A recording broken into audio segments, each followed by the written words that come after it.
शर्मा जी। महाराज जी, ईर्ष्या से बचने का उपाय? भगवान सब में है ये भाव रखना, सब में प्रभु विराजमान, में किससे ईर्ष्या करूं। उमा दे राम चरण रत विगत काम मद को निज प्रभु में देखें जगत, केसन करें विरोध।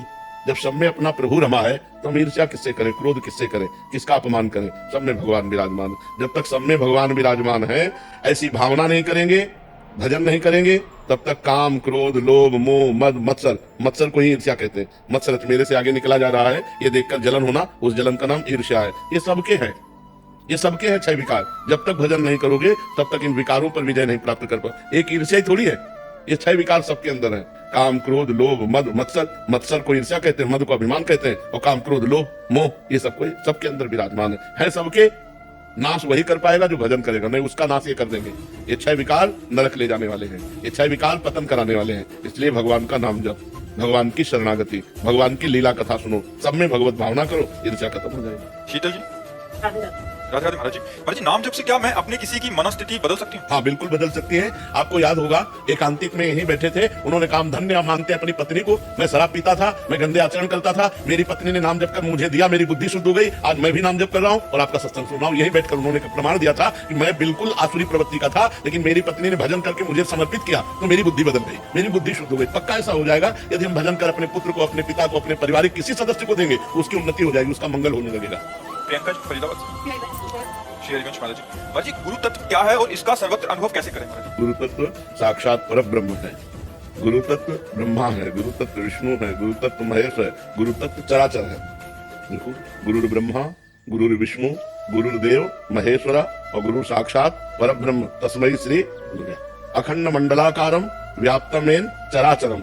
गुरु कहाँ है? चराचर में व्याप्त है, जड़ चैतन्य में व्याप्त है, स्त्री पुरुष में व्याप्त है, पृथ्वी आकाश में व्याप्त है। गुरु ही ब्रह्मा, गुरु ही महेश्वर, गुरु ही भगवान हरि, गुरु साक्षात परब्रह्म और गुरु ही चराचर। अखंड मंडलाकारम व्याप्तमेन चराचरम तत्पदम दर्शितमेन तस्मै श्री गुरुवे नमः। अब जैसे दूध में घी विराजमान है लेकिन हम पूरी नहीं पका सकते, ऐसे चराचर में गुरु विराजमान, हमारा कल्याण नहीं हो सकता। कल्याण होगा प्रगट गुरु से। हम किसी संत महापुरुष को जब गुरु रूप में वर्ण करते हैं और उनके प्यार और शासन, उनकी बताई हुई उपासना से चलते हैं, तब हम माया पर विजय प्राप्त कर लेते हैं। इसलिए सब गुरु तत्व ही है, गुरु तत्व के सिवा कुछ नहीं है, सब गुरु तत्व है। ब्रह्मानंदम परम सुखदम केवलम ज्ञान मूर्तिम द्वंद्वातीतम गगन सदसम तत्वमस्यादि लक्ष्यम एकम नित्यम विमल अचलम सर्वधि साक्षिभूतम भावातीतम त्रिगुण रहितम सद्गुरुम तम नमामि। सब सद्गुरुदेव भगवान है। निपुण जी, असम से। शेरगंज। महाराज जी, राधे राधे। महाराज जी, माया के बंधन से मुक्त होने के लिए क्या हमें सांसारिक इच्छाओं को पूरी तरह से दबाना होगा या नियंत्रित करना? 2 विभाग करने होंगे। किसका प्रश्न है? 2 विभाग करने होंगे, एक शास्त्र सम्मत इच्छा और एक शास्त्र विरुद्ध इच्छा। शास्त्र सम्मत इच्छा, हमें काम सताया, हमारा ब्याह हो गया, हमारी पत्नी है, हम उससे सहवास करते हैं, पाप नहीं है।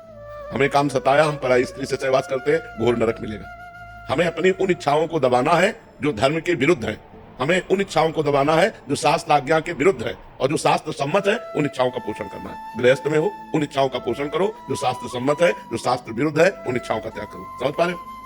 जयेंद्र शर्मा जी। महाराज जी, क्या नाम जप करते हुए धन और मोक्ष दोनों की इच्छा रखना उचित है?